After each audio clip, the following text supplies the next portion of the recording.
আর স্বামী বিবেকানন্দের আমলে তো আর জ্যোতিষশাস্ত্র তৈরি হয়নি। যেটাকে আমরা চোখে দেখতে পাই না সেটাই যদি বুজরুকি হয়, সেটা ঠিক যুক্তিগত কথা হলো না। It is a symbol of weak mind.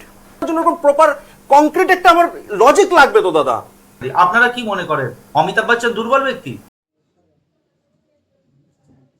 যদি যেটাকে আমরা চোখে দেখতে পাই না সেটাই যদি বুজরুকি হয়, সেটা ঠিক যুক্তিগত কথা হলো না।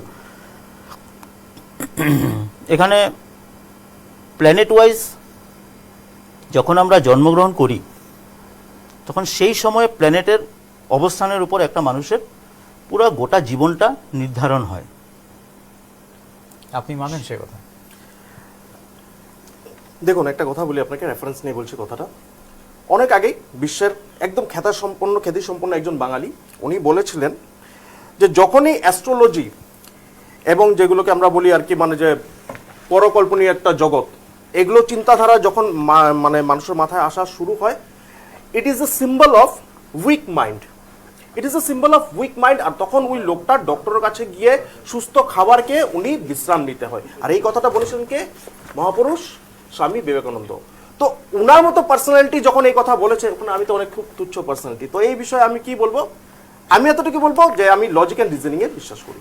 অনেকেই বললেন যে দুর্বল মানুষ ইত্যাদি ইত্যাদি। আপনারা কি মনে করেন অমিতাভ বচ্চন দুর্বল ব্যক্তি?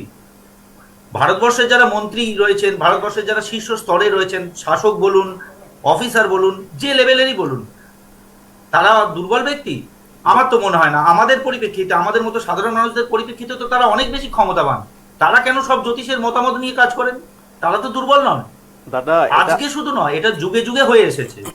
এটা আমরা বলিনি দাদা, এটা স্বামী বিবেকানন্দ বাবু বলেছিলেন। তো এখন উনারটাই আমি রেফারেন্সটাই এখানে বললাম, আমার নিজের স্টেটমেন্ট ছিল না দাদা।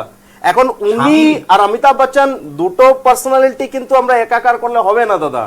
তো আপনি বলেছেন, দেখুন আমি এটাও বললাম যে সবাই নিজের নিজের, যেহেতু আমারও কোনো হয়তো বিজনেস একটা সেগমেন্ট থাকবে কিছু, আমিও ডিফেন্ড করতে চাইবো, কিন্তু রেফারেন্সটা যখন না হয়েছে স্বামী বিবেকানন্দ, তো আমি চাইবো ওখানে একটা রেসপেক্ট থাকাটা উচিত। দাদা আমি আপনার প্রত্যেকটা কথা মেনে নিলাম। আমার একদম সিম্পল কোশ্চেন যে আমি আপনার সামনে স্বামী বিবেকানন্দ যে অপোজ করেছিল ওই টপিকটা আমি আপনার সামনে রাখলাম, আর ওটা মানে সব জায়গায় অ্যাভেলেবেল, ওটা পাবলিক ফোরামে। আর যদি উনি সাপোর্ট করা যদি কোনো স্টেটমেন্ট আছেন আপনি দিন, আমরা মেনে নেব। এইমাত্র যে উনি যখন বললেন যে দুর্বল, প্রথম কথাটা হচ্ছিল যে এটা দুর্বল আমি মাইন্ডের বলিনি দাদা, আমি স্টেটমেন্টটা বারবার কারেক্ট করছি, আমি বলিনি, দুর্বল মাইন্ডের আমি রেফারেন্স দিলাম, আমি বলিনি দাদা, আমি তো রেফারেন্স দিলাম। বলেছিলেন তো আমাদের মহাপুরুষ স্বামী বিবেকানন্দ, আমি তো রেফারেন্স দিলাম, আমি নিজস্ব স্টেটমেন্ট দিইনি। আমি এখন আমার স্টেটমেন্টই দিলাম না তো দাদা।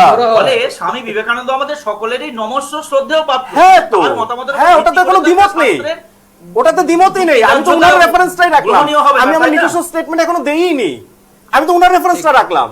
তো আপনারা যখন বললেন যে এরকম বলছে ওরকম বলছে, আমার স্টেটমেন্ট না তো দাদা, ওটা স্বামী বিবেকানন্দ মহাপুরুষ উনার স্টেটমেন্টের রেফারেন্স নিয়ে আপনাদের সামনে রাখলাম। এখন যদি আপনারা ওটাকে ডিফেন্ড করেন, ওটা আপনারা উইথ লজিক উইথ রিজনিং রাখুন, তাহলে আমরাও জানবো যে হ্যাঁ ভাববো কোথাও যে স্বামী বিবেকানন্দ হয়তো ভুল ছিলেন, কিন্তু ওটার জন্য এরকম প্রপার কংক্রিট একটা আমার লজিক লাগবে তো দাদা।